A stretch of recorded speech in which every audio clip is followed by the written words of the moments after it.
சென்னைக்குள்ளே 2 தியாகராஜ பெருமானுடைய சிறப்பு பெற்ற திருத்தலம் இருக்கு. உங்களுக்கு தெரியுமா?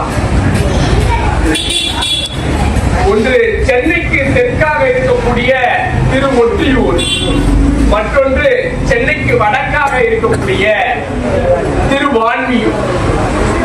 திருவொற்றியூரில் நந்தியம்பெருமானுக்காக சிவபெருமான் தியாக கோலம் பூண்டு நடனம் ஆடி காட்டுகிறார். அங்க ஒரு திருத்தலம். திருவான்மியூர்ல வான்மீகி முனிவருக்காக, நம்பிக்கை முனிவருக்காக வேண்டி நடனம் ஆடி காட்டுகின்றார். அது மற்றொரு ரெண்டு பெருமானும் நள்ளிரவு மேலதான் உலா காண்பார்கள். நான் ஏற்கனவே சொன்ன மாதிரி என்ன, 2 பேருமே நிலவு உகந்த பெருமான்.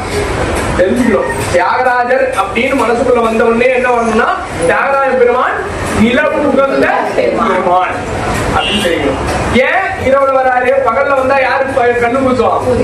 பெருமானுக்கு, சூரியனுக்கு கண்ணு பூசும். அப்பேற்பட்ட ஒளி வெள்ளம் இருந்தவர் தியாகராஜ பெருமான். அந்த தியாகராஜ பெருமானை யார் அனுதினமும் வழிபட்டு வருகிறார்களோ அவர்கள் வாழ்க்கை ஒளி மிகுந்ததாக மாறும். அவ்வளவு தேஜஸான மூர்த்தம். அந்த மூர்த்தத்தை வழிபாடு பண்ணும் போது உங்கள் வாழ்க்கையிலும் அந்த கோடி சூரிய பிரகாசத்தை கொடுக்கிறார். தியாகராஜ பெருமானை வழிபடுகின்றவர்கள் பேரோடும் புகழோடும் செல்வத்தோடும் சீரோடும் சிறப்போடும் வாழ்வது திண்ணம், உறுதி, சத்தியம். மாறவே மாற.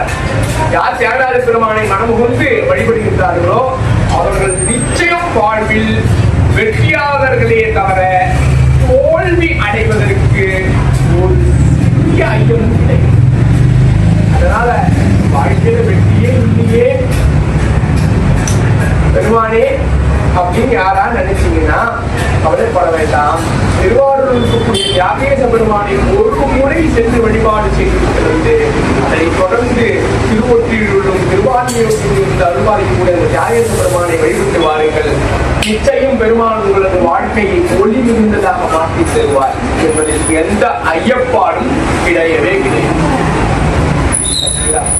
மற்றொரு நாள் தியாகராஜ பெருமானுடைய வரலாறை உண்மையாக சிந்திக்கலாம். மற்றும்